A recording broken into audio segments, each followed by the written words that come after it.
तारा माल के तारा माल के सब जने के रंग लगाए हम। अब सिंगल बनी भाई, रंग लगवा दिया भाई लोग, सिंगल बनी भाई, अपने माल से रंगवा दिया ना भाई नू। चल ठीक बा, तोरा माल के नाम पूजवा हटे।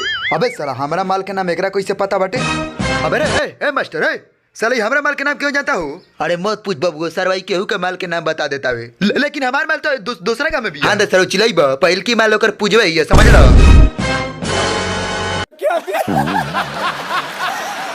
सुनो सर, होली आ गइल बा। ए बाबा ये गांजा हो जा दारू और सब बेचे रहे, थोड़ा सा मांग ले। अरे ओ प्रियसवा, उठाओ तो तनी फिचकारी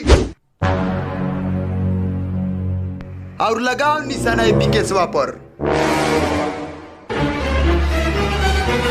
अब देख रहे रितेशवा कमाल, अगर ते बिकेसवा के जान बचावे के चाहता रे नो तो अब की बार रितेशवा के छोड़ के आकाशवा का रंग लगा दे। ओए ना हो, तू रितेशवा का छोड़ के केहू और के रंग मत लगाई हो। मोर प्रियस, आ तू भागवत कहाँ बाड़ू?